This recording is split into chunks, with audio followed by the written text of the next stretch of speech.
Okay, so we're ready to start. Hello, everyone, and welcome to the Electrochemical Colloquium. Today, we're delving into the science of corrosion, and this includes the fundamental principles and mechanisms for dissolution, the passivation, characterization of such processes in real experiments, and as always, some open questions in the field. So a lot of people, especially probably in this audience, work in the field of corrosion. However, very few studies provide molecular level insight into the mechanisms. So the reason is, in my opinion, rather obvious, because during corrosion, there are just too many reactions at the surface happening at the same time, and they can become very tricky to probe and disentangle. So these reactions can involve, for example, multiple chemical elements, dissolution, precipitation, adsorption of electrolyte species, and so on. So of course, then you have also a mixed potential system. So thermodynamically, the equilibrium can be tricky to study. And on top of that, corrosion also involves the actual change in the bulk. So it can involve intercalation of ions. It can involve the solid state diffusion and structural transformations in the bulk of the material or in the subsurface. So with all of this, how can we really study these reaction mechanisms when all these processes are happening simultaneously? And so to answer this question, today we're hosting Professor Philippe Marcus, a leading expert in corrosion and physical chemistry of surfaces. He has done extensive and, in my opinion, absolutely outstanding research on mechanisms for corrosion, aiming at the atomistic understanding of such processes.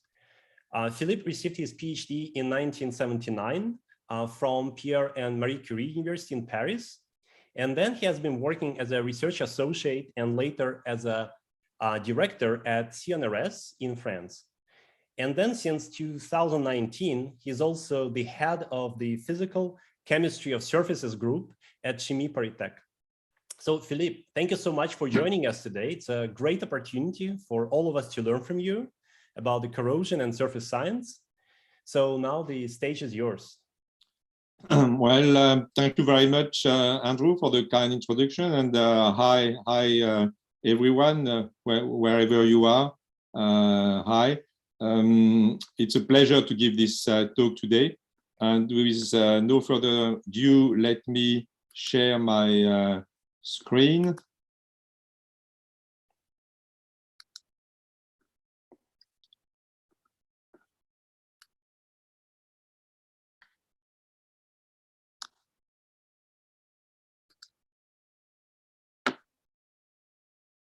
Okay, so do you see my screen?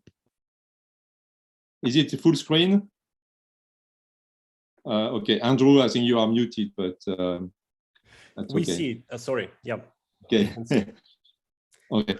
Yeah, so I'm going to sort of briefly, or not so briefly, but survey fundamentals of corrosion. And to start with, just a few slides of introduction. I'm mostly going to deal with a degradation of materials by corrosion. So it's a phenomenon by which solid materials, and that includes metals and alloys, lose their integrity and properties. And this is a result of the chemical or electrochemical interaction with their environment. It's a major problem for our society because it affects a lot of industrial sectors in which metal and alloys and other materials, of course, are used for both structural or functional properties. I have just mentioned here a few industrial sectors: energy production, transport, oil, gas, and chemical industries, renewable energies, infrastructure, biomedical implants, microelectronics, and so on. The failure of these components can have dramatic consequences. Well, the performance are reduced, the cost is huge. It's usually considered to be about 3.5% of the gross national product. Safety can be compromised in fields where safety is a must, like aeronautics or nuclear electricity production. And the environment can be put at risk if there is a failure in the pipelines or a gas line, for example. And health also can be at risk for metallic implants in the human body. So in this lecture, I will review the fundamentals of corrosion. I will start with some basic concepts, more like a tutorial on dissolution, passivation, and localized corrosion. And then I will switch to recent findings, providing an atomistic view on corrosion and corrosion protection. So the contents is indicated here. I will start with the atomic structure of the metal electrolyte interface, surface oxides, passivity breakdown, initiation of localized corrosion at the atomic or nanoscale. And then I will switch to a molecular approach to corrosion inhibition by organic molecules. And in the work I'm going to show in this part, the research has been done by combining advanced surface analytical techniques with electrochemical methods and atomistic simulation. And at the end, I will share, or on the way, I should say, I will share some thoughts about research needs and the future. Okay, potential pH diagrams are often used because in these potential pH diagrams, you can easily find areas in which a metal in water can be either immune, that is, that it will be metallic and there will be no corrosion products being formed, or it can corrode, or it can be passivated by an oxide layer. So this is considered as very convenient, but of course we have to be careful because this is based on equilibrium thermodynamics. And if I take the case of copper, then it works well, meaning that you can really use the potential pH diagram and predict whether copper will be immune to corrosion in this area, which is above the line for the equilibrium of liquid water at room temperature, and move to an area where copper is corroded or passivated. And the reason for that is that the reactions that are forming the boundaries between these areas are fast enough so that equilibrium or quasi-equilibrium can be reached, or at least the reaction is taking place. This is not at all the case for other metals, like in the case of iron, where the same kind of calculation using electrochemical reactions under equilibrium conditions would produce this diagram here. But this diagram does not correspond to the reality, because, for example, if you look at iron at a pH around 5 here, the surface would be covered by a stable oxide layer, so it would actually be passivated. And the reason for the discrepancy, or the apparent discrepancy, is just that rather than being an equilibrium reaction, in that case, the surface state is governed by the slow dissolution of the oxide, meaning that there is always an oxide passivating the surface, so that this potential pH diagram cannot be used. So one has to be very, very careful in using potential pH diagram, also known as Pourbaix diagrams in corrosion, after the name of Marcel Pourbaix, who applied the potential pH to concept to corrosion. Now let's look at kinetic aspects rather than thermodynamic aspects of corrosion. And this is a typical voltammetry of a metal in an aqueous solution.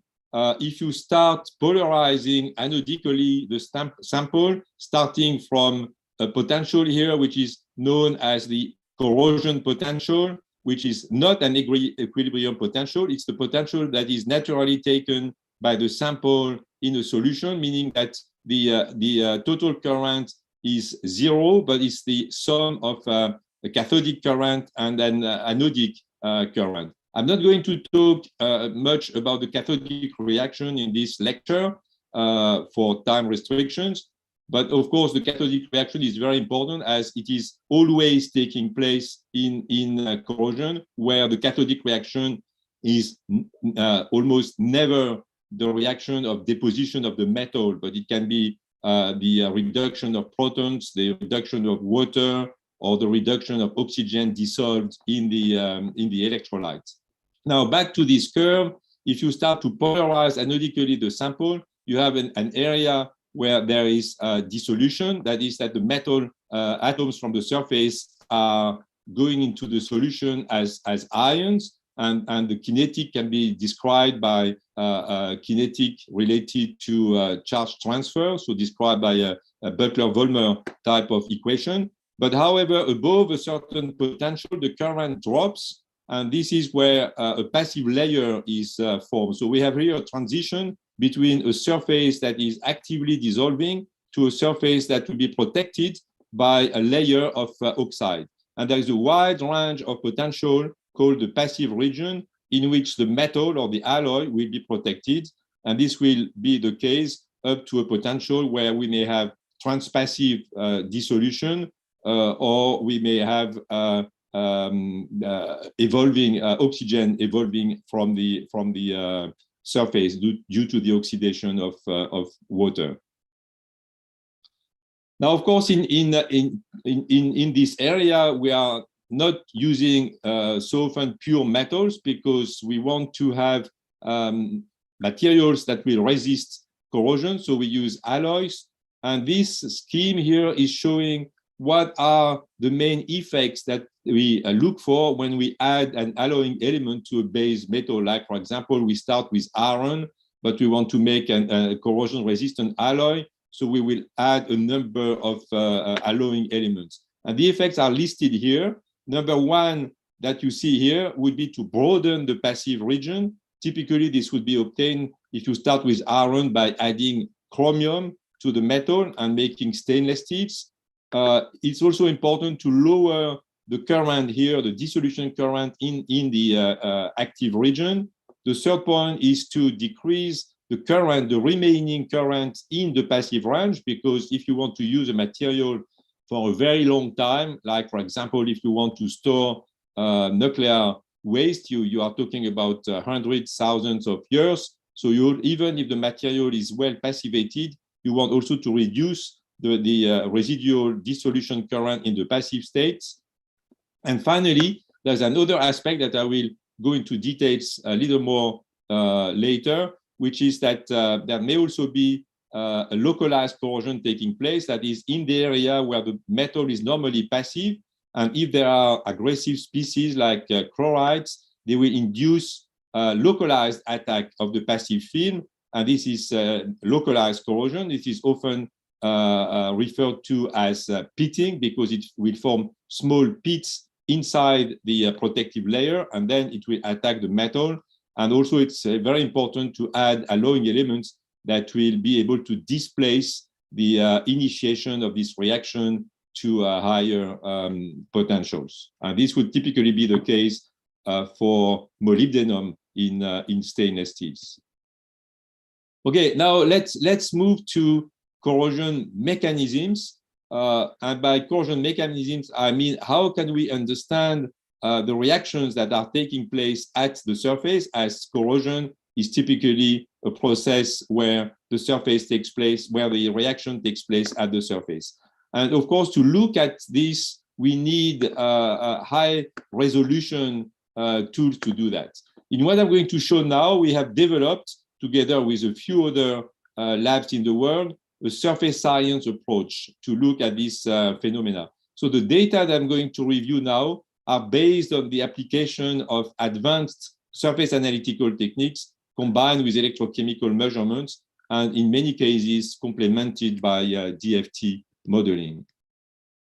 First, I would like to give you a brief view on the techniques that can be and are used for characterization of surfaces and oxidation and corrosion processes, and that I'm going to use for this lecture: scanning tunneling microscopy, scanning tunneling spectroscopy, current sensing atomic force microscopy, although actually I'm probably not going to show result with this technique, but it's one of the techniques that is very useful. X-ray photoelectron spectroscopy, time of flight secondary ions mass spectrometry, and again, in combination with electrochemical measurements and modeling simulation. So the idea, of course, is to be able to do kinetic measurements, doing electrochemical measurements, and at the same time characterize the surface structure and the surface composition, because all these informations are needed to get to a better understanding of the corrosion mechanism, and if possible, at a nanometric or atomic or molecular scale. So why do we use these techniques? We use these techniques because we are looking, if you look at this scheme, we are looking at techniques that can provide very high resolution at the surface, but also, if possible, provide a lot of chemical information. And there are not many techniques that can do that. There are very few that can do both in that case. And STM, scanning tunneling microscopy, is the technique that will provide the ultimate resolution at the surface, a resolution of the order of angstroms or nanometers, but it will bring not so many chemical information, except when it's used in the spectroscopic mode, and I will show one example of that. And then for chemical information, there are other techniques like X-ray photoelectron spectroscopy or time-of-flight SIMS that give much more chemical information, but of course, I do not have the same kind of lateral resolution. Just a short reminder of what scanning tunneling microscopy is, because I'm going to show quite a few results obtained with this technique. So in this technique, we bring a metallic tip very near the surface. By near, I mean just a few angstrom. And if the tip is close enough to the surface, electrons can tunnel from the sample to the tip or from the tip to the sample, depending on the small bias that we apply between the two. And then we can collect the electrons that are passing the interface by the tunneling effect. And this is schematically shown here. If you have the bias between the tip and the surface, we would collect the electrons that are in this range of energy between the Fermi levels of the two solids. And then we scan the tip over the surface. So we will record an image of the tunneling current. And as the tunneling current is highly localized on atoms, this will provide a map of the position of atoms on the surface. And the beauty of this technique is that it can be used not only in vacuum, but it can be used in a gas or in an electrolyte. To do that, we need, of course, to coat the tip so that most of it is insulating and will not contribute to the electrochemical current. And if we do that, we can use it in a solution with a reference electrode and a counter electrode. So we need a bipotentiostat to do that. And then we scan the tip so we can simultaneously control the potential, measure the current, the Faradic current, and image the surface in the real space with a resolution that can be down to atomic resolution. So let me now talk about the metal-water interface, obviously important for corrosion because most of the corrosion reactions that are interesting take place in aqueous solution. Of course, there is also corrosion in organic solvents, but I'm going to focus on aqueous corrosion today. And this is the voltammogram of a copper surface. We use very often single crystals because we want to get rid of grain boundaries, which we also look at, but in separate studies, and we want to relate the surface structure with the reactivity. So, for example, this is the voltammogram for copper single crystal oriented in the 111 direction in an alkaline solution. And you see that if you scan analytically the potential, there is below the potential at which a three-dimensional copper oxide, copper plus oxide is formed. There is a range here of potentials where there is under potential deposition of oxygen or OH or water. And this is what we are interested in because this is what the metal-water interface is constituted of. If we increase the potential, then we get to the oxide. And I'm also going to talk about the oxidation and the passive layer, which is formed on copper. To remember the potential pH diagram, in that case, it works well. And at this potential, copper is passivated. And of course, if we scan the potential cathodically, then we have two reduction peaks corresponding to the reduction of the cupric and the cuprous oxide. So I'm now going to show scanning tunneling microscopy images that were recorded in this range of potential, where we have adsorption from the electrolyte onto the metal surface. So these are three images that are obtained while we scan the potential in the region I've showed before, starting at -0.8 and then -0.6 and -0.6 again volts here at two different, sorry, -0.7 and here -0.6. So we are continuously here scanning the potential and looking in real time at the surface with a fairly high resolution. It's not yet the ultimate resolution, because what we want here is to be able to see the terraces and the steps.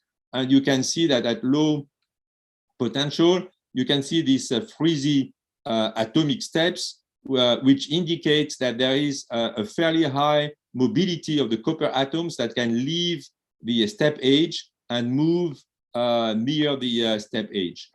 Now, when we increase the potential, you can see these islands here, which correspond to the formation of an adsorption layer of hydroxyl OH. And we know that from transfer of the electrode to the XPS, where we can detect the OH on the surface. And then if we increase the potential and time, you see that these areas of adsorption, they first start at the step edge, and now they start also at the terraces, and they will finally cover the whole surface. So what we are looking at here is the formation of a layer of OH on top of copper, which corresponds to the formation of the metal water interface. So now the next question is this layer ordered, or is it a disordered layer? Well, we can answer this question by using the scanning tunneling microscope. So this is now a high resolution image obtained by in situ STM, where you can clearly see that there is an ordered arrangement on the surfaces, and you can see two variants of this unit mesh. If we look at very high resolution, I should point out that these images are not filtered; these are the direct images. So we can now measure the unit mesh of the OH add layer, and the model is shown here. So this is a copper 111 surface, and this is here the unit mesh of the OH add layer. We can also calculate. We can also measure the number of OH adsorbed, because we have one OH per unit mesh here, and that gives a coverage of 0.19. And actually, this is in agreement with the electrochemical reaction, which is shown here, where an OH minus react with copper to form CuOH adsorbed plus one electron. So actually, we can derive also the charge transfer directly from the STM image. Maybe one other feature here is that we can look at the mesh of the copper, and we find that copper is reconstructed, and this reconstruction is induced by the formation of this ordered OH layer. So the conclusion is that the metal-water interface is constituted by a layer of very well, highly ordered OH. So now this is what we've done on copper, and again, this was when looking in this range of potential. Later in this talk, we will look at the formation of the three-dimensional oxide. Now we are in the 2D layer. Then we looked at other metals. We looked at silver, and similarly for silver, we could see very highly ordered layer on the surface. This is a slightly more complex structure of the add layer. You have here a quite huge mesh, which is the mesh with the coincidence lattices, between the oxygen and the and silver. So again, here we have a highly ordered layer. And now with nickel, it's slightly different because now we have areas here which are not ordered. So there is much less order on nickel than on copper and silver. And we can conclude that on these two metals, we have an ordered 2D compounds, which is formed at potentials, again, negative to the 3D oxide growth. And they are precursors for the formation of the 3D passive layer. Now, on nickel, the adsorption takes place without forming an ordered 2D surface compound, and we also observe water inside this layer. So now let's move to the next step in the reactions. We have looked at the bare metal, at the formation of the metal-water interface with adsorption of OH, forming on some metals a well-ordered layer, on some other metals a less ordered layer. Now let's look at surface oxides because they are very important in corrosion. They are often named passive films and they protect many metals and alloys against corrosion. So what you have here on the screen is a simplified view of what a passive layer is. On the metal, there is an inner layer of oxides, and there is a layer, an outer layer of hydroxide or oxyhydroxide. And the definition of a passive film is that it is a thin oxide or oxyhydroxide film that cover the metal substrate and protect it against corrosion. Now, this is a simplified view. This is a sort of a textbook view on surface oxides, but behind this simple view, there are many questions. And these questions are very important because they are related to factors governing the stability of these oxides. So it's very important to emphasize that such passive layers are in charge of protecting most metals and alloys that we are using in the everyday life, going from kitchen tools to airplanes, trains, and other sophisticated products from our today technology. And behind the question of stability, there are a lot of questions. What is the oxide layer structure?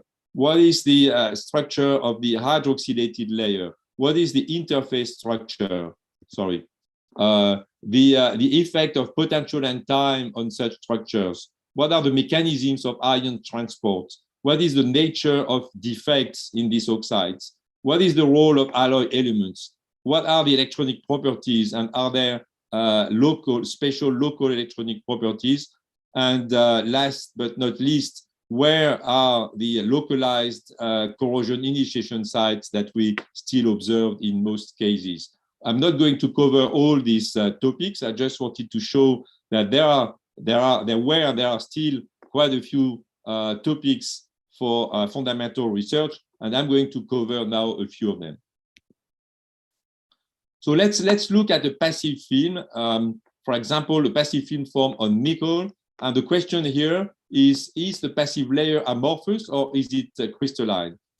Actually, until STM could be used in situ, there was sort of general belief that these passive layers, because they were formed in water, would be amorphous. And actually, I'm going to show that this is not the case. This is here the current potential curve for nickel in an solution of H2SO4 0.05 M plus NaOH 0.095 molar. And there is here a dissolution peak, as I've shown at the beginning. That is, nickel is dissolved, and then it's passivated, and there is here a wide passive region. And by using the electrochemical scanning tunneling microscopy, we could look at the structure at the different stages here. The left image is the image which is recorded at the open circuit potential, at the corrosion potential. And these images were recorded in the passive region. So if you look at this image here, you find more or less what I have shown before. that is the structure of nickel 111, because this work was done on the single crystal 111 oriented. Nickel is a face-centered cubic structure, so it's this hexagonal structure here, and we could check by measuring the distances between the maxima. And once again, the maxima in the image here correspond to maximum of the tunneling current correspond to the position of atoms. Now, if we switch the potential to the region here, we form a passive layer, and we can measure again with STM in situ. We can observe the layer at with atomic resolution. We still have an hexagonal structure, but it's no longer the same structure as before. This is now a structure typical of nickel oxide. And you can see that the passive layer consists of small terraces of oxide separated by steps. And we can now, of course, measure the width of these terraces and the height of the steps using the STM.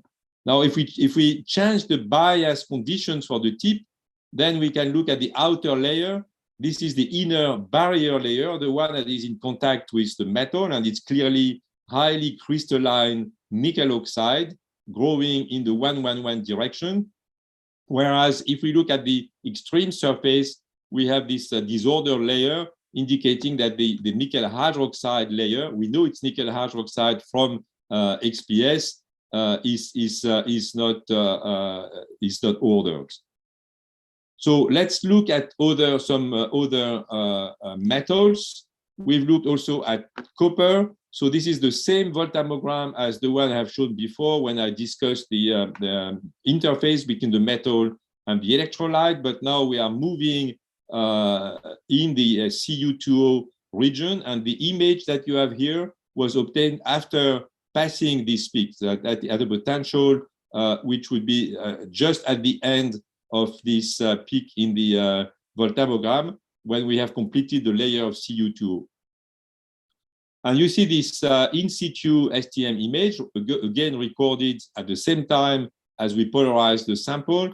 And you see these terraces separated by steps on the surface. And this is here the high resolution image, clearly showing that the oxide is fully crystalline. We can measure the structure. We can measure the lattice. And this corresponds to the formation of Cu2O 111. We also know from the XPS that there is a layer of OH groups adsorbed on the oxide. So now, how do we explain the fact that we have fairly narrow terraces and steps, although we are looking at a surface which is fully 111 with a very low misorientation angle of less than 1 degree? Well, this indicates that there is a tilt between the direction of growth of the oxide and the substrate, meaning that there is here at the interface a tilt between the plane of copper 111 and the plane of Cu2O 111. So the oxide is growing into this 111 direction, but with a tilted interface. So what is the reason for this tilt? The reason for this tilt is that the accommodation of the two lattices, which do not have the same lattice spacing. So we can measure actually by measuring the width of the terraces and the height of the steps, we can derive the tilt angle, which is 5 degrees. And 5 degrees is exactly the number for the tilt that will optimize the position of atoms at the interface. So the tilt is minimizing the interface energy, and the OH layer is minimizing the surface energy. So you can see that surface energy and interface energy are very important because they govern the direction of growth, the structure of the oxide and the direction of growth of the oxide. Cu2O 111 is also the one that has the lowest surface energy among the oxides because of the structure of Cu2O. Okay, now we can look at nickel again. So this is the same as what I have shown before. This is the active to passive transition. This is a view with a slightly higher resolution than what I have shown before so that you can clearly see the terraces and the steps, and immediately you can recognize a crystalline oxide, and this is the high resolution image obtained in situ showing the lattice of NiO. And this is a model because once again we have terraces that are fairly small, although we start with an extended single crystal, and this is also due to a tilt between the nickel and the oxide, and we have, and as a result, we have a surface that is also constituted of terraces and steps that you can see here. And we also know from XPS that the surface is hydroxylated. I should have pointed out before that we can measure the thickness of the oxide by voltammetry in the case of copper oxide, and this corresponds to a thickness of 7 angstrom of the copper oxide, and the passive layer of nickel, the thickness of the passive layer has been measured by XPS, and it's also of the order of 1 nanometer. I should have pointed out that these passive layers are extremely thin. They are, of course, not visible with the bare eye, as their thickness is in the range of 1 to 2 nanometers.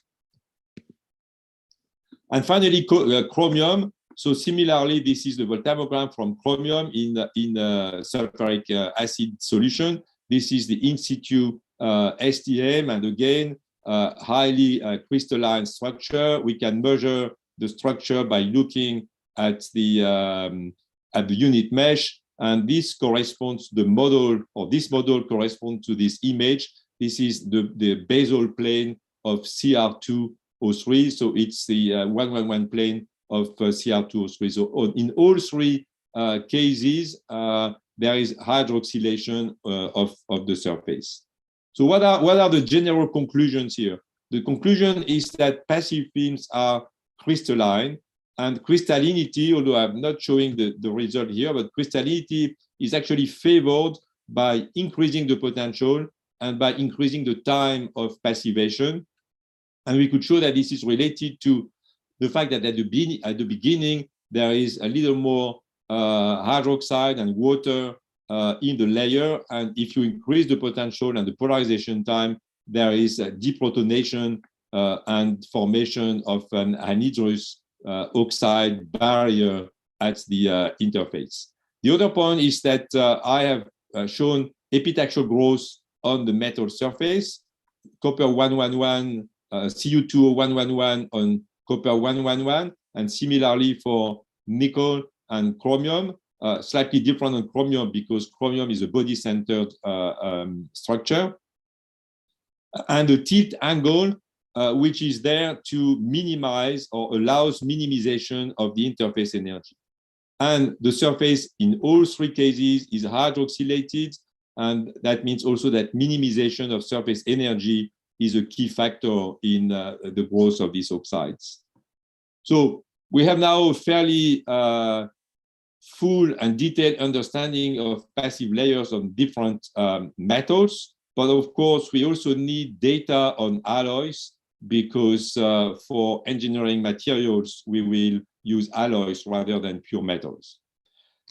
Before moving to alloys, I would like to discuss for a short while the dissolution in the passive states. So how can we do that? We can again do that by using scanning, in situ scanning tunneling microscopy. And the question we are addressing here is the dissolution a uniform process, or is it a localized process? And if we take the case of nickel that has been passivated, there is always a dissolution current even in the passive state. So we can follow, as a function of time, we can follow the dissolution. And we have here added a little bit of chlorides to enhance the dissolution, and we can look at the dissolution. So this is increasing time. And if you look, for example, at some of the steps, like this one that I'm showing here, you see that this step is not modified during the dissolution process. But now, if you look at some other steps, like this one here, you see that there is a recession of this step edge, when we increase time. So what does it mean? This means that dissolution is not uniform, it's localized, and it depends on the local structure of the surface. Steps that are straight like this one are steps on which the coordination of atoms or ions on an oxide are highest, and they do not dissolve. Steps like this one that are not at all straight are steps at which the coordination of atoms is lower, and they are preferentially dissolved. So we can find by direct observation with the STM that we have a highly localization of the dissolution at defects of the surface, and atoms of low coordination are preferentially dissolved. And actually, although I have not shown that for metals, this is the same on metals, where dissolution is always preferential at kinks on surfaces or steps rather than on terraces. So here we have direct observation of this effect on an oxide layer. And this is a model here that is showing that. This model is showing the structure of this kind of step. So this is a step like this one. So it's it forms two perpendicular straight lines. And so this is a model with the right orientation that we measured, because these terraces are 1-1-1 oriented. This is the orientation of the steps that we could measure by scanning tunneling microscopy. And you can see that the atoms, the nickel atoms at the steps, at the step edges, have highest coordination if you compare them with steps that would not have this low orientation. Okay, let's move now to alloys, and I'm going to show one example of an alloy which is widespread alloys for many applications, which are stainless steel. So stainless steels are alloys that are formed from iron by adding chromium, and that they would then have the body-centered cubic structure, or adding chromium and nickel, and then nickel will favor a face-centered cubic structure. And we've looked at both, and we've again used single crystals to be able to find a detailed relationship between the surface structure and the reactivity. And this is the STM image of a stainless steel surface passivated in sulfuric acid. So once again, you can see that the maxima in the tunneling current image are well ordered, meaning that the passive layer is crystalline, and this is here the model derived from this STM image, and this corresponds to, again, to the basal plane of chromium oxide, as we have observed on pure chromium. However, we know from the XPS that it's not pure chromium oxide, and there is iron in this chromium oxide layer. So it's markedly enriched with chromium.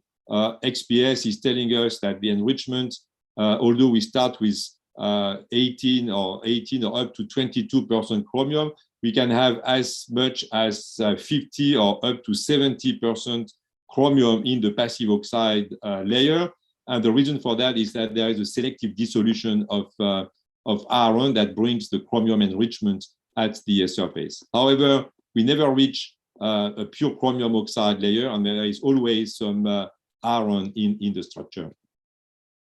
Now, if we look at the effect of time, and that the question that we addressed here is the structure of the passive layer depending on time? And you can clearly see, if you look at this sequence of STM images after 20 minutes, 2 hours, and 20 hours, you can see that for short time, we have a fully disordered layer. But after 2 hours, we see these nanocrystals. Look at this scale here of 1 nanometer. So these are nanocrystals of now crystalline oxide, and progressively the crystalline oxide will cover the whole surface. So crystallinity is not obtained instantaneously. It takes time and the crystallinity is increasing with polarization time. I should also point out, although I'm not showing the image here, that crystallinity is also enhanced by increasing the potential. So potential and time increase will will enhance the crystallinity of the oxides. And we know from other measurements, not shown here, that then if we look at the resistance to localized corrosion in chloride-containing solution, the longer the passivation time or the higher the potential of pre-passivation, the better the corrosion resistance, meaning that both chromium enrichment in the layer and enhanced crystallinity are beneficial to the resistance to localized corrosion. Okay, now talking about localized corrosion, one of the big questions is where does localized corrosion start on a passivated metal surface? In principle, we have a fully covered surface, fully covered by the oxide. And however, if we had aggressive species like chloride ions, then there will be areas where the passive layer will break down. So we have passivity breakdown, and at these places, the metal will be corroded. That's called localized corrosion. And here you can see an example. This is a well-passivated nickel surface, similar to the one I've shown before, the nickel 111, passivated in acidic solution. And then we have added chloride after the passivation. So after passivation, we have a crystalline structure, the one I've shown before. However, we have, as we have seen, terraces, steps, and we have grains. We have small grains. And when we add the chloride, we start to see these nanopits, because this is about, this is less than 20 nanometers. So these are nanopits, and you can clearly see that this nanopit has formed at a grain boundary. It's actually here a triple junction between three oxide grain boundaries. I emphasize that these are oxide grain boundaries because the substrate is a single crystal.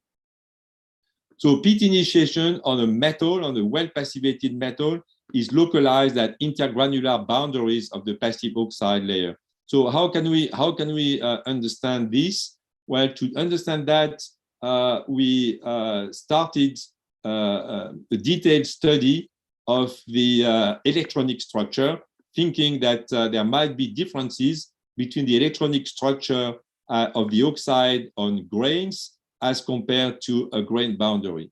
And to look at this electronic structure, we have used scanning tunneling microscopy, which is derived from scanning tunneling microscopy. So this is what I have shown before. But now if we change here the bias, then we can select the energy range here in which we collect the tunneling electrons. So now we turn STM, scanning tunneling microscopy, to STS, scanning tunneling spectroscopy.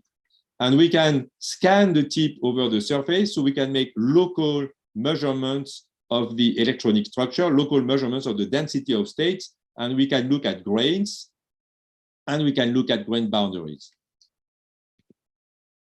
And this is a typical result obtained on a nickel surface that has been passivated. So we did these measurements, and we did that on a fairly high number of grains, and also a fairly high, obviously less high, but a fairly high number of grain boundaries. And then we can convert the current measured by STM by derivative to a diagram of di over dv normalized by I divided by V, I being the tunneling current and V the bias. And this gives us the density of states that are measured. The black curve is when we measure them at the surface of grains, and the red curve is when we measure them at the emergence of the grain boundaries. And then we can measure the band gap, the surface band gap at the grains here, and at the grain boundaries there. And what we observe is that we have a different band gap. We have a larger band gap at grain boundaries compared to grain. we can also measure the valence band edge here, and we see that we have a downward shift of the valence band edge when we go from grains to grain boundaries. And this is interpreted by the presence of oxygen vacancies at the grain boundaries. And as we have oxygen vacancies at grain boundaries, it means that chlorides will interact more easily with this kind of defects. So they will adsorb at the oxygen vacancies, and they can penetrate also into the grain boundaries. So this would explain very well why localized corrosion initiates at grain boundaries. So this is the conclusion here. This is the same image as I have shown before. And now the conclusion is that the initiation of localized corrosion observed by STM at the oxide grain boundaries is related to the fact that we have a different electronic structure at the grain boundaries, namely in that case, defects which are oxygen vacancies according to the shift of the valence band edge that we measured and that I have shown in the previous slide. Okay, now I would like to move to a different subject. I have reviewed the measurements that bring a better insight into the atomic and nanoscale structure and reactivity of metal surfaces and oxide layers. If we have a good passive film, we can rely on the passive film for industrial applications, but there are cases where the passive layer is not stable enough. There are metals that are not well passivated in the environment in which they will be used. And in that case, other methods of protection must be found. And one of them is to use what is called corrosion inhibitors, which can be inorganic or organic compounds. And today, in this lecture, I'm going to focus on the interaction between organic molecules, which are corrosion inhibitors, and metals. And here again, what we want is to understand what are the key factors for the stability of these adsorbed organic inhibitors. So understanding of these interactions is a key for the development of new inhibitors. And now we have to move from inhibitors that are not very environmental friendly to more environmental friendly inhibitors. So in understanding of this interaction is really a key. And to do that, we can combine spectroscopic methods such as time of flight SIMS, XPS, with electrochemical measurements and DFT. So in this part, I will focus more about the relationship between the nature of the species, the chemical bond, and the protective effect on corrosion. We've done that on many, in my lab and in some other labs. This has been done on many organic molecules. We've looked at mercaptobenzotriazole, mercaptobenzoimidazole, carboxylate, phosphonates, and so on. And we've looked mainly at copper and aluminum because these are surfaces that very often need the use of such corrosion inhibitors. And today I will focus on one system to exemplify the approach. And this system will be MBT on copper. To do that, as I said, we use essentially XPS and SIMS. So I think most of you know what XPS is about. So it's a very, very short reminder. In XPS, we use a beam of X-ray in UHV. So it's a technique that is used in vacuum. So now we have to transfer the samples from an electrochemical cell to the XPS to look at the surface. And under the effect of the impinging X-ray source, X-ray beam, photoelectrons are emitted and they are analyzed in an analyzer and detected.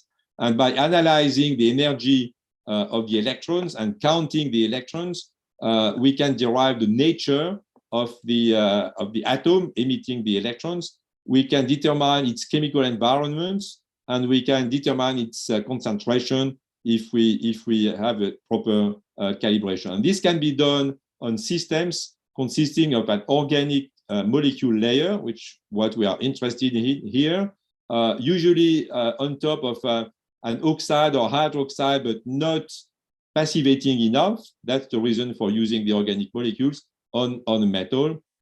And this is, for example, here, the case of a phosphonic acid, where that we can analyze by looking at the phosphor 2p core level and the aluminum. And this is the equipment that we have in my lab, which is not just an XPS, but it's coupled to a preparation chamber where we can prepare the sample. And it's also coupled to a glove box in which we can do electrochemistry and then transfer the sample to and from the XPS without exposure to air, so that we don't modify the surface when we bring the sample from the electrochemical cell in the glove box to the XPS. The big advantage of XPS is that it's a quantitative technique, meaning that we can relate the intensity that is measured, for example, intensity of the photoelectrons emitted by aluminum in this sketch, as a function of the thickness of the absorbing layer at the surface and the coverage of the layer. And similarly, if this is, for example, a carboxylate, by measuring the intensity of carbon at the position of the carboxyl groups, we can relate the intensity with the thickness of the organic molecule layer and the coverage of the surface by this organic molecule layer gamma here. So this is very powerful in terms of identifying the chemicals, the nature of the element, its chemical states, and the coverage. Now, we also use a lot of SIMS for research in corrosion, which is less often used than XPS, which might be due also to the fact that there are not so many time-of-flight SIMS around, and they are fairly expensive. So this is the principle of top SIMS, for those of you who would not know it.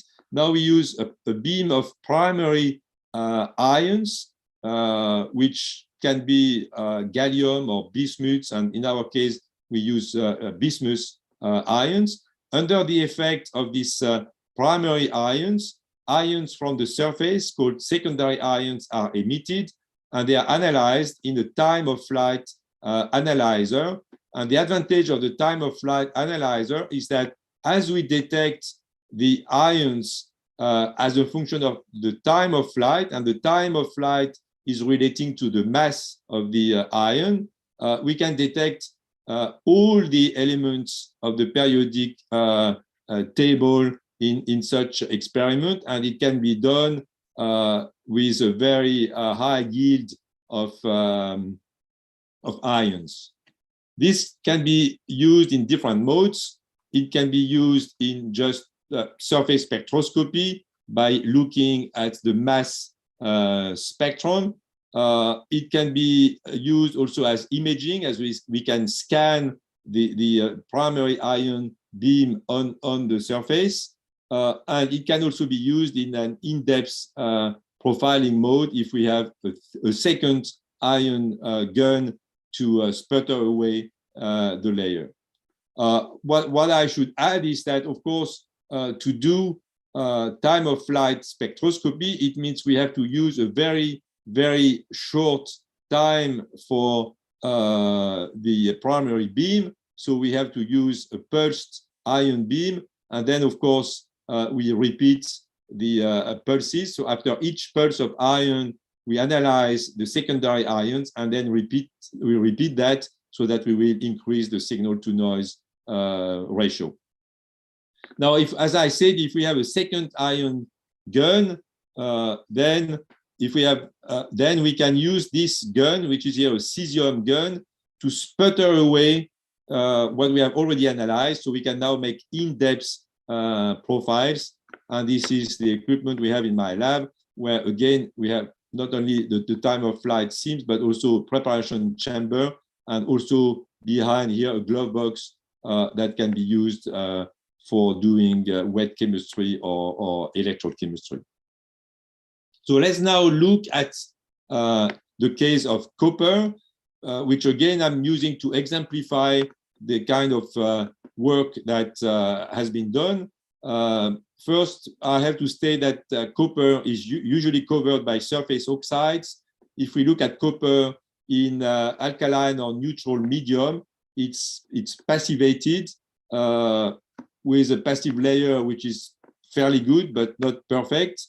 And we've looked at that before in the part of the work where I have shown the structure of the Cu2O layer. If we now move to acidic medium, below pH 5, the passive layer is not stable.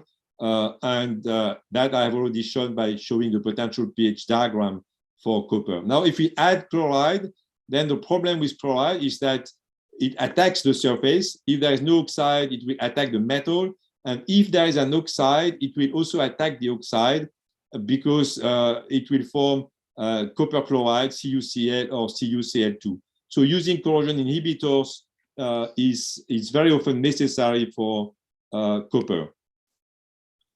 We've looked at two sulfur-based organic inhibitors, 2-MBT and 2-MBI. The difference between them is in mercaptobenzo thiazole, there are 2 sulfur atoms in the molecule, whereas in MBI, there are 2 nitrogen atoms in the molecule. And I will now focus on 2-MBT. So that is this molecule with an endocyclic and an exocyclic sulfur and 1 nitrogen atom. And 2 forms exist, the thiol and the thione. Once 1 hydrogen has been lost, there is also in solution a thiolate that can be formed where a second hydrogen is removed. So what I would like to show now is the relation between the nature of the copper and the reaction. Because a big question in this area is, do we need an organic molecule that will react with the metal, or do we need an organic molecule that will react with the oxide? So what will be the role of the surface state at the time where it will be in contact with the corrosion inhibitor? So to look at that, what we did is that we prepared the copper surface by cathodic pretreatment. So this is here a typical cathodic voltammogram for copper, starting from the open circuit potential. So if we polarize copper cathodically, we reduce the copper oxide. We can measure the amount of copper oxide by integrating this curve. So this is the first cycle, second, and third cycle. So you see that after 3 cycles, there is no more oxide at the surface. We have completely reduced or nearly completely reduced the oxide. Now, if we do the same, and this is in 1 millimolar hydrochloric acid. Now, if we do the same in the same acid solution, but with MBT, the corrosion inhibitor, and we are now in the pretreatment phase before looking at the effect on corrosion, because corrosion is the anodic process. Then if you look at the reduction, we also have a first cycle where we reduce most of the oxide, but you can see that after the second and third cycle, the reduction is not complete. So actually, MBT is preventing the full reduction of the oxide, indicating that it has reacted with the oxide, forming a species that is not easily reduced. Of course, it's a very small amount, but it's not a negligible amount.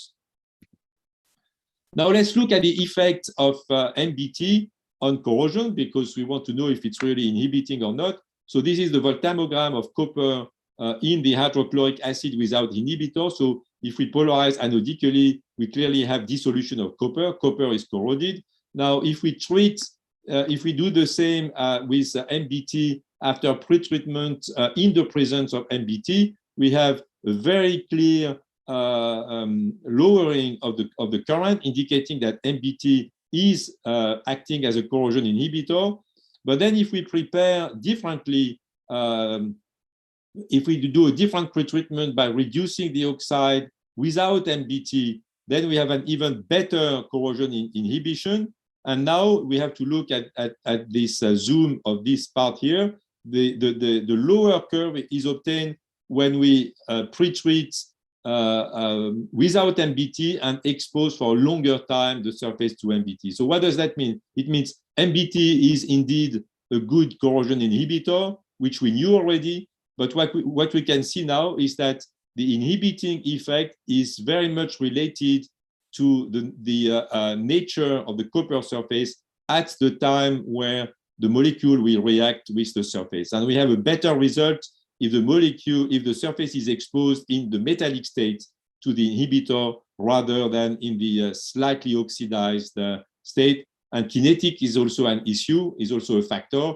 If we increase the exposure time to MBT, we have a better effect. Okay, how can we understand that? Clearly, to understand that, we need to analyze the surface, and this was done by XPS and TOF-SIMS. So this slide is just showing when and where we did the analysis. We reduced cathodically and analyzed the surface after this pretreatment. And as I've said before, we did it in the cathodic reduction with MBT or without MBT for 1 hour. And then we look at the inhibiting effect in the anodic direction, and we analyze the surface after dissolution without after dissolution with this pretreatment, or after anodic dissolution with the other pretreatment. So that means XPS and TOF-SIMS after reduction and after a corrosion test for 2 different pretreatments. And then to understand the spectra, we did a prior work on the chemical bonding of sulfur on copper for this molecule. This work was done by depositing MBT in a UHV system by evaporating the molecule onto the surface on a perfectly clean surface of copper, or on a copper surface that was pre-covered by a 2-dimensional layer of oxide obtained by controlled oxidation in the XPS.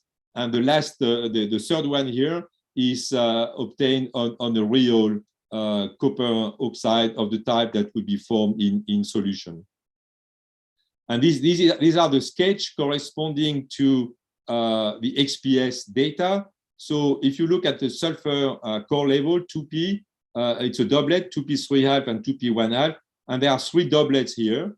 The S1 in this spectrum here correspond to the molecule which is not bonded to the surface, the endocyclic sulfur not bonded to the surface. The S2 signal is the exocyclic sulfur not bonded to metallic copper. So it could be, for example, a second layer in a multi-layer. And now S3, which is the one at the lower binding energy here, corresponds to sulfur that is bonded to the metallic copper. So that will be the case shown here.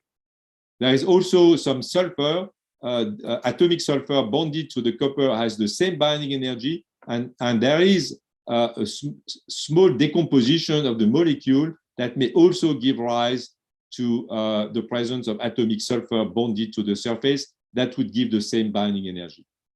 So this work, and the reference is here, this work was done prior to the work that I'm describing now. So let's go back to corrosion, and let's look at the surface analysis after pretreatment with MBT and anodic polarization. So these are the XPS spectra that were obtained after the cathodic pretreatment and after anodic dissolution, when the pretreatment was done in the presence of MBT. So we can detect the 3 sulfur peaks, but you can see that we have a fairly small, not significant, but small S3 here, and 2 bigger S1 and S2 peaks, meaning that we have the 3 types of bonds are observed for the molecule not bonded to the surface, but also for molecules bonded to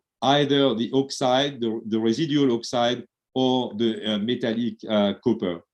The carbon spectra is interesting because if we compare the three peaks C1, C2, and C3, we find exactly the ratio of intensities. If we integrate the intensity under the peaks, the ratio is consistent with the stoichiometry of the molecule, where we have 7 carbon atoms, 4 from the benzene ring, 2 bonded to S and N, and 1 forming a covalent bond with sulfur. Now, looking at copper is interesting, and we looked at the Auger signal because the photoelectrons, the XPS signals do not bring much about the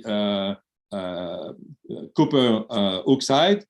So the copper Auger brings additional data, and we can see that we have a weak signal for the copper 1+ here, indicating that there is still a small amount of oxide on the surface, as we could infer already from the voltammogram.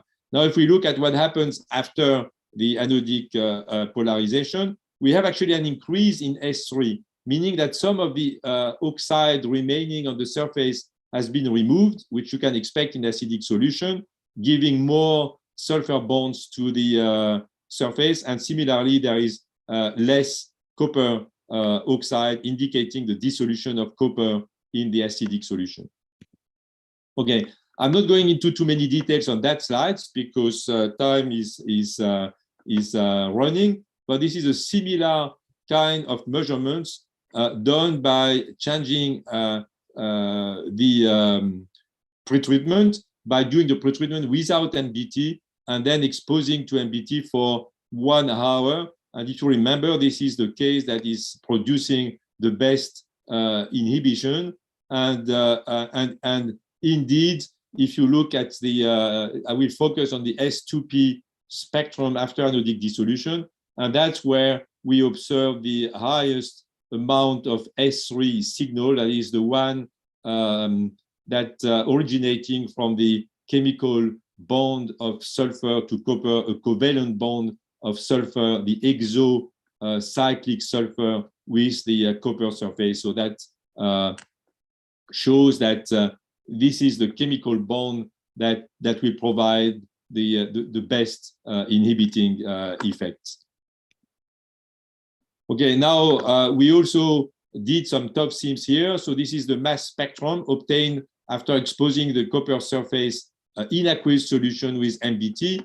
And if we look at the mass corresponding to the full or the full molecule without a deprotonized molecule, we see this very intense signal on the surface, indicating the adsorption of the full molecule, so on the surface. So now we are here making molecular analysis of the surface, and we can also do a top seams measurement. And in the top seam spectra, so we use a dual beam here, and I'm not going into all the details here, but we have the signal from the complete molecule that is decreasing very quickly. But after the signal of the complete molecule, the MBT, we have fragments because we sputter away progressively the molecule. And the interesting point is that we have the maxima then for nitrogen and then sulfur that are shifted in depth. So this is a sputtering time. So we go into the depths of the molecular layer and then into the substrate. And this indicates that the molecule is bonded with sulfur on the metal side, as this is what we observe in the time of seams in-depth profile. And this, of course, is a confirmation that the bonding takes place via sulfur to the oxide or to the copper surface. And of course, if one is interested in real corrosion conditions, the question is, okay, it's a good inhibitor, but is it a good inhibitor for long time periods or not? So we did, in that case, we did measurements by ICP OES, looking at the amount of copper dissolved into the solution containing sodium chloride with and without MBT. So now this is a sort of real corrosion test that is done. If we measure if we convert the amount of copper measured in the solution by ICP-OES, you see that it's increasing rapidly as a function of time if there is no inhibitor. But now, if we do that with MBT, we have a very, very significant inhibiting effect. So that means in real conditions, we do have a very good inhibiting effect of the molecule. So this is a sort of summary of this combination of surface spectroscopy and electrochemistry. MBT is effective as an inhibitor.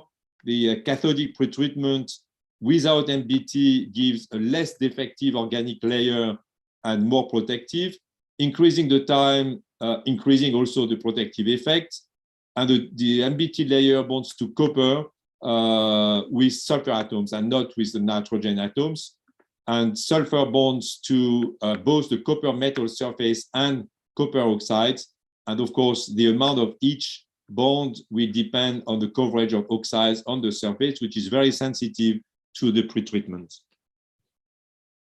And now, as we are soon approaching the end of this lecture, I would like to briefly talk about modeling of corrosion inhibition for surfaces that can be metallic and oxidized.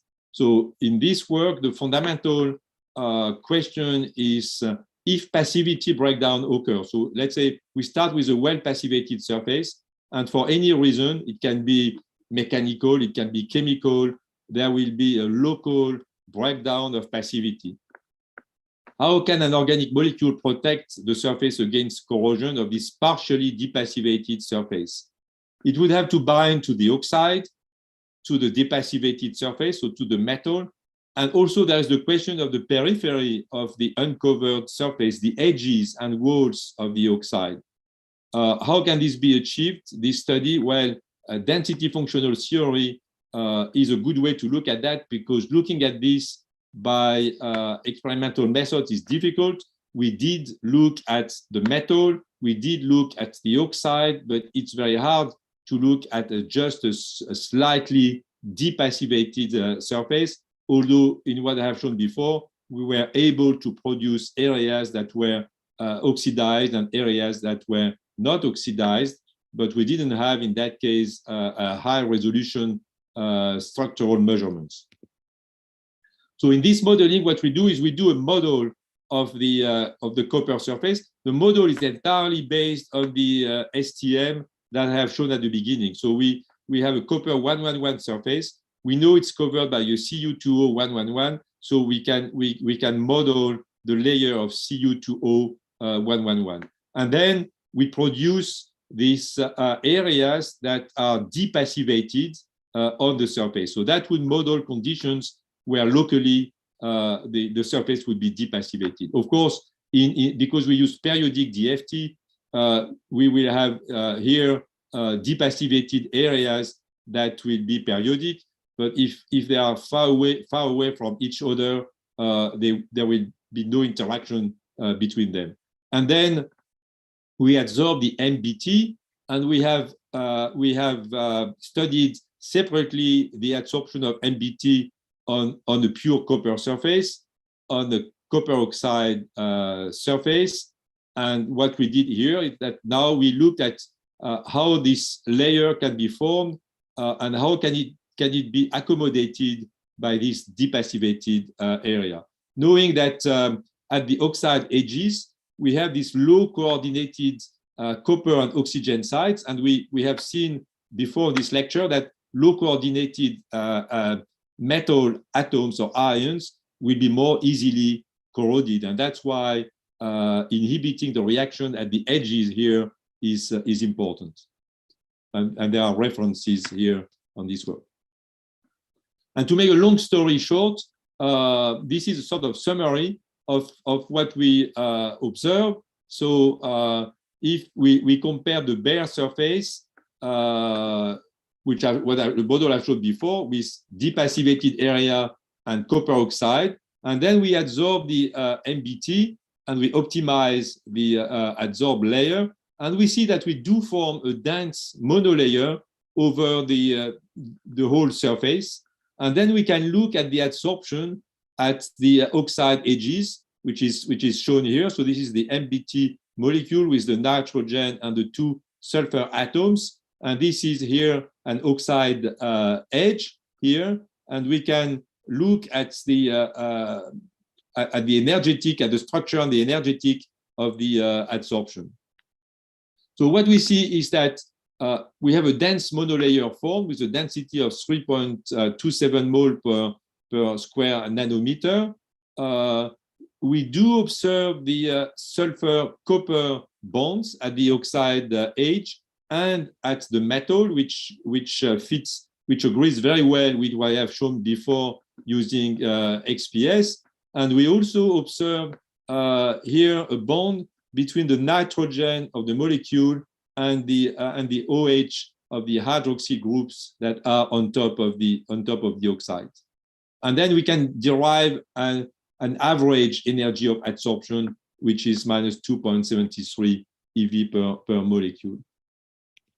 And now, to summarize all the calculations, we did a plot of the energy of adsorption for the 4 types of sites: the oxide surface, the oxide edge, the metal surface where we have removed the oxide, and the side here, which is the oxide wall. And you can see that the energy of adsorption is very, very similar for these 3 configurations. And it is slightly higher, means a lower binding strength on the oxide wall, but however, still a fairly significant energy. So the conclusion here is that we have strong MBT adsorption on both the metal and the oxide surfaces. MBT can heal the depassivated zone at the low coordinated oxide sites, which is exactly what we want with an corrosion inhibitor. And we did this calculation for the different forms of MBT, and we observed that this is the case for both thion and thiolate. And this is, of course, important to look at that because depending on the pH of the solution, we can have the thion or the thiolate in the solution. So this allows us to relate the calculations with what would be the pH in a real situation. So just a summary of this part. If we combine surface spectroscopy with electrochemical and corrosion test, we could understand better the inhibiting effect and the interface. We could do that and looking at copper without and with oxide layer using DFT. We could relate the chemical bonding between the organic molecules and the metal surface with the corrosion inhibition efficiency. We could elucidate the effect of controlled formation of the inhibitor on inhibition properties by looking at different pretreatment. The STM from the beginning allowed us to elaborate a relevant model for DFT calculations and to compare experiments with atomistic modeling, and thus then altogether gaining insight into the understanding and modeling of corrosion inhibition at the molecular level. So just a fairly general conclusions. I think the surface structure reactivity relationship at the atomic or molecular scale is a key for the understanding of corrosion phenomena, and of course the development of corrosion resistant materials or additional ways of protection. And I hope I have convinced you that significant progress can be achieved by a surface science approach in which surface chemical and structural characterization is combined with electrochemical measurements, and experiments are combined with modeling and simulation. And with that, I would like to thank you for your attention. A few thoughts to conclude. I think corrosion science is a very rich field. I think the key is to extract from practical problems scientific questions that can be addressed by fundamental research. I think this is really the key in this area, and of course also in other areas. look at practical problems, extract the fundamental questions, and then do fundamental research. And of course, understanding the mechanism at the molecular or atomic scale is very important.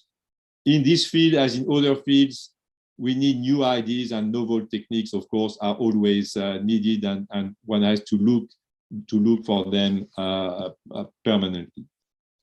Some references if you're interested to further readings. And then I would like to thank you for your attention, and we'll be pleased to answer questions if you have any. Thank you so much, Philippe. It was an amazing talk. So we're open to questions, and I unmuted the audience. Feel free to raise your hand if you want to ask a question. And maybe I can start because so there will be a few questions that I will ask that will be somewhat maybe simple, but I think it's important to maybe state it again or explain a bit better. So one of them is the importance of air-free environment, because you showed that your XPS and TOF sims are connected to Glovebox. Do you think that in the field this poses a certain challenge, that a lot of people just do XPS with exposing their surfaces to air and then analyzing the outcome? Well, I would say yes, in many cases it can be a problem, not in all cases, because for example, if you look at very stable passive films, which consist of an inner layer, which is an anhydrous oxide, it will not change very much in air. So generally speaking, I would say, yes, we need to transfer samples without exposure to air. There is actually still some room for transfer in air without too many changes. So it has to be looked at case by case. Mm-hmm. Okay, we have a question from Jonathan.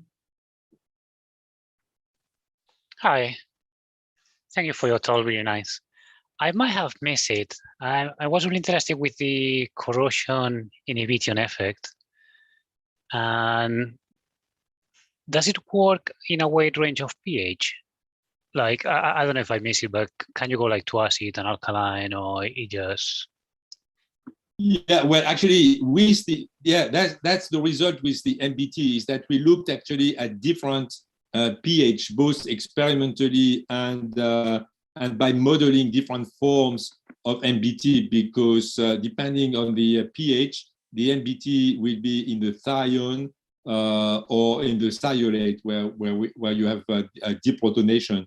And I think the nice thing with MBT is that it seems to be able to adsorbed on a metallic surface, which would be the case in low pH, or in an oxide surface, which would be the case in alkaline solution. Okay, thank you. Hello, sir. Sudarshan from India. Hello. Here. Hello. Yeah. So I have a question on how to, like, for example, the in the initial case you studied about the oxide growth by controlling the certain parameters, but in general, passive layer grows naturally as well in stainless steels. How will the natural passive layer be different from the controlled growth that you have simulated?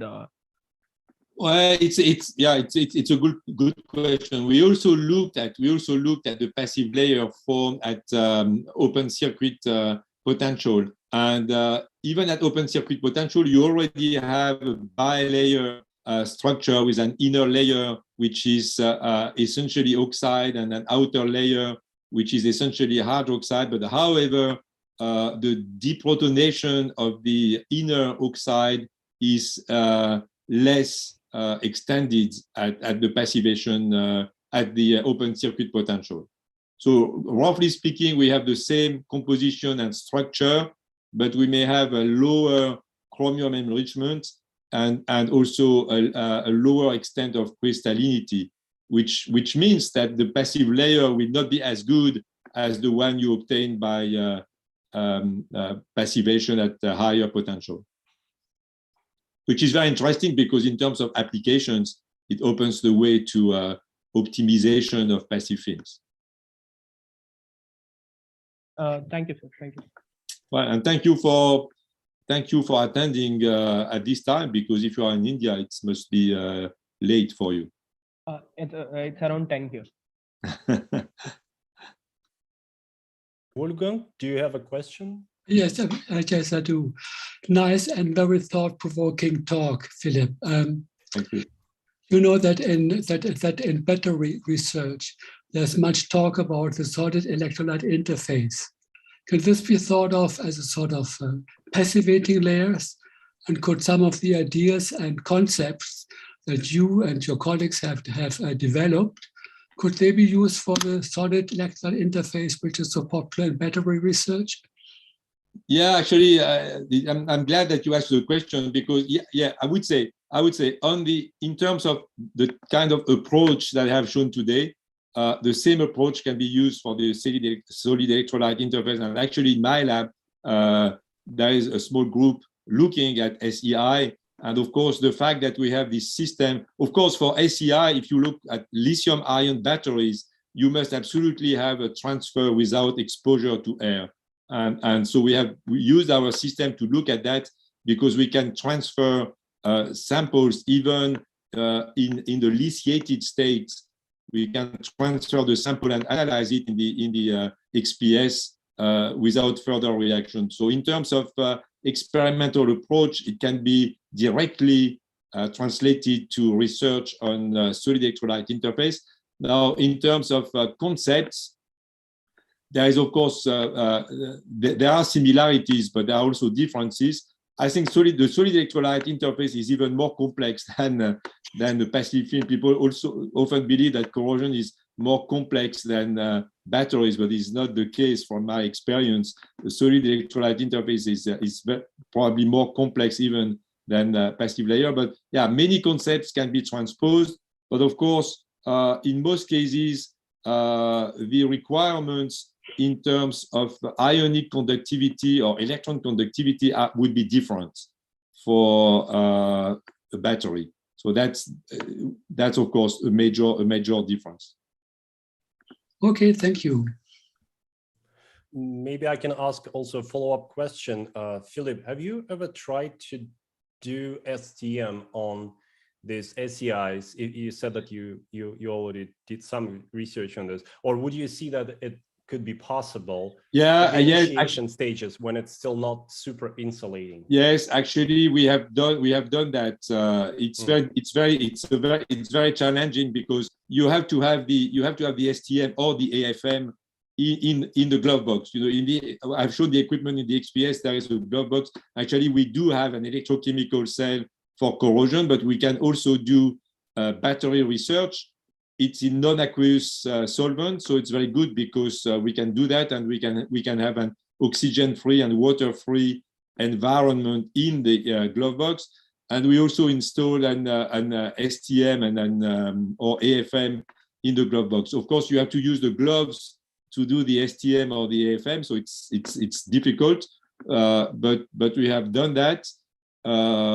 We have not achieved, as far as I remember, or with extreme difficulty, we have achieved high resolution, but not atomic resolution. But yeah, we've been able to look at things like, the change of the expansion that is related to intercalation or de-intercalation. So we did a lot of work several years ago on mainly on vanadium oxide, and it worked quite well. But it's very challenging in terms of doing the experiments. Exactly. This is why I was wondering. Yeah. I think that I have not seen yet the paper on high-res STM of SEI. Mm-hmm. This is something that seems to be very challenging. We have a question from Ruhan. Yeah, thank you. Great talk, Professor. I have a few general questions about STM. So it's a very impressive study to observe the adsorbed OH on copper 111 surface as you presented. So I'm wondering if this technique can also be applied to polycrystalline materials to find the surface or facet that adsorbates are prone to bind to. Thank you. Yeah, you can do STM on a polycrystalline surface. It's not more difficult to look at a polycrystalline surface than a single crystal, but the problem will be in the interpretation of the structure, because if you first you have to have a very flat, very smooth surface at the atomic level, and then if you look at a polycrystal, if you have a grain, for example, that has a simple low index orientation, yeah, you could do the same as what I have shown. The problem is if you have surfaces with a very high density of steps or narrow terraces, then it would be very difficult to resolve with atomic resolution. Cool. Yeah. Can I ask a second question? Because I'm working on electrocatalysis, so I'm working on oxygen evolution reaction, and some of my colleagues are working on CO2 reduction, which they require copper to make like C3 products. So I'm wondering, compared to metal alloys, what are the difficulties in applying STM to metal oxides in terms of investigating surface absorption and the passivation layer under catalytic reaction, for example?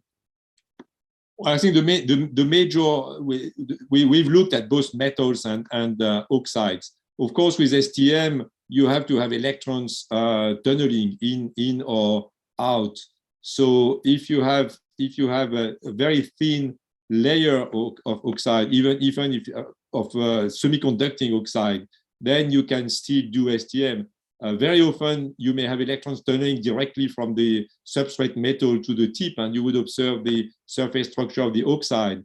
If your oxide becomes thicker, then you would have to do STM under bias of the tip that would be outside the band gap. So you would have to select a range of potential that would be above or below the band gap. And of course, if you have an insulator, then you cannot do STM. Cool, thank you. Frederick, do you want to ask a question? Yeah, thank you very much for the amazing talk. I had one question about this nickel oxyhydroxide. So you have shown that the passive film is actually a form of nickel oxide, dehydroxylated nickel oxide, which is covered by hydroxylated nickel oxyhydroxide. So what's the driving force for dehydroxylation? Well, why do we actually, have this sandwich structure? Yeah, the driving force. Well, there can be two driving forces. One is that the oxide would have a lower, a more negative energy of formation, so it would be favored over the hydroxide. And the other thing is that there is a potential, and there is an electric field, and the electric field is such that it will tend to remove protons. So it's also a dehydroxylation, deprotonation is favored by the electric field. And actually, interestingly, we find it's easier to find a dehydroxylated oxide by polarizing in aqueous solution than oxidizing in UHV, because if you have a very small amount of water in UHV, you will form an hydroxide, and you don't have the electric field that you would have in electrochemistry that would favor the deprotonation. Oh, extremely interesting. So that's more or less can be generalized to any transition element? Yeah, yes, I would. Yes or no? Yeah, very likely. Okay, thank you very much. Thank you, Frederick. Maybe now I can ask a few questions about the general questions. So you mentioned the kinetic effects, they play the major role, and this is something that we often see, that the thermodynamic diagrams, which are Pourbaix diagrams, are not really representing the behavior. So the question that I have is it a common mistake that is made in the field that people refer to Pourbaix diagrams way too often? So And the second is, if we employ DFT, we calculate thermodynamics. Aren't we just going back to Pourbaix diagrams in that sense? Well, I'd say so these are good questions. Well, the first question, to the first question, I would say, well, I think there are less and less people making the mistake to use potential pH diagrams and say consider that it will be in a corrosion state, whereas it will be passivated, because more and more people are, I mean, at least experimented people are fully aware of that. But however, this is a mistake that we still find. Now, in terms of DFT, yeah, that's of course a limitation of DFT. Of course, we can do molecular dynamics, so we can look at some kinetics, but at the moment, as you know, this will be limited to time scale like picoseconds or something like that, but it can be done. So I think that in my view, DFT can be used if we have a well-defined question, and if we have experiments already done. Just for finding the right model, you cannot make an atomistic model. I mean, you can do it, of course, but you need, for example, the STM or maybe in situ TEM, which is also developing now, to make the right model. And then, of course, calculations are done at 0K, so it does not give any idea of the kinetics. We have to do experiments, or we have to do dynamics, but you know, dynamics using DFT is not easy. Yes, of course, and especially since corrosion is often a sort of a rare event type of thing. So even if you do MD, it might be tricky to catch it. Yeah. I was wondering if you can also comment on the rearrangement and amorphization and structural transformations in oxides when they're exposed to high anodic potentials. So I was one of the previous persons who were asking about the OER. So it's the same field. So say in the OER, we often go to very high potentials, and so we often have corrosion, but whenever we use a single crystalline surface, it becomes amorphous often. So in your talk, you mentioned that the degree of crystallinity scales with potentials, but that's a little bit different to what we see in oxides, in the field of oxides and OER. Maybe you can comment, like, is it something that you expect?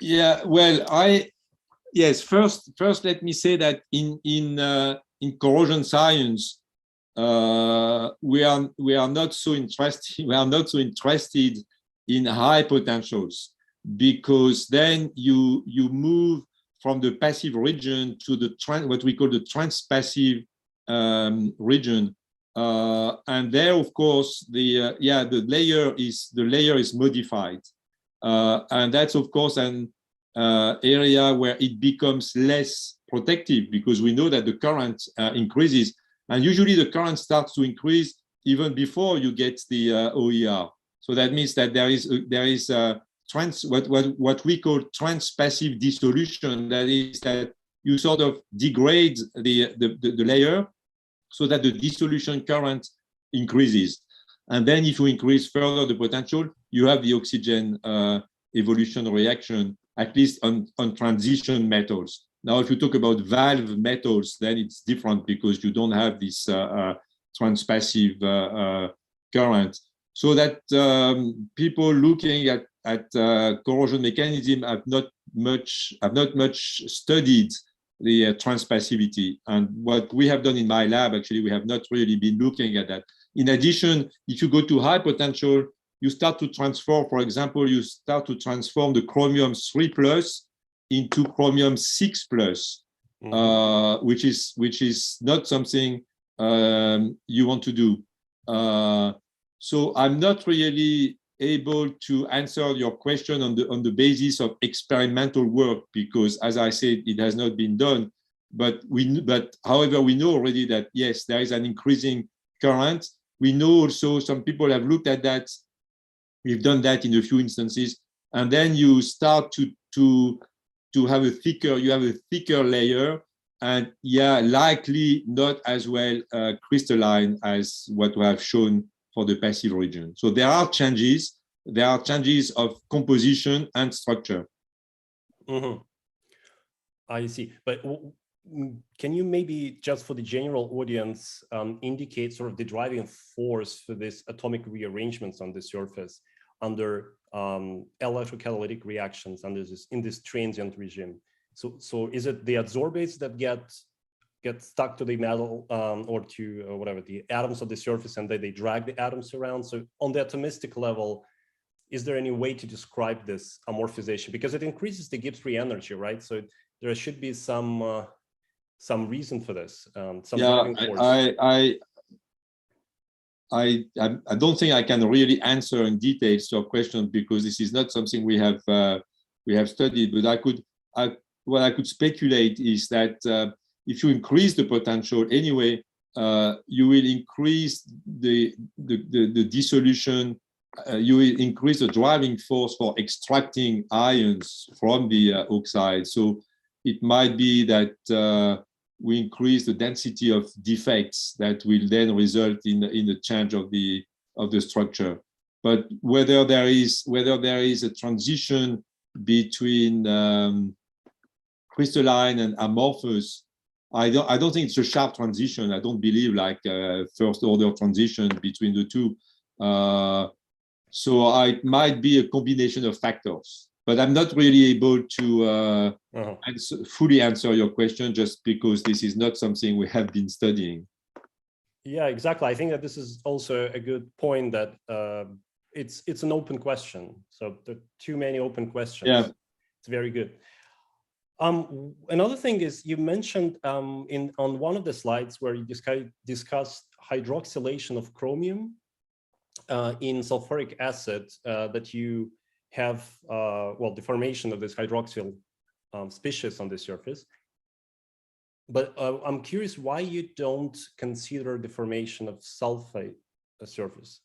So because your electrolyte obviously determines also the absorption of anions. Yeah, we never observed three-dimensional sulfate like nickel sulfate, or except if you have a small amount of solution and a high dissolution current, then you would just precipitate nickel. For example, with nickel, you would precipitate nickel sulfate on the surface, but it's not a solid state reaction. It's just a precipitation reaction.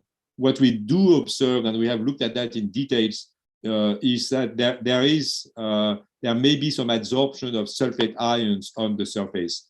And using the XPS, it can be characterized by looking at the sulfur signal, because it has a distinct signature at I think 169 EV. You can observe the sulfur 2P from sulfate. So there is some adsorption of sulfate.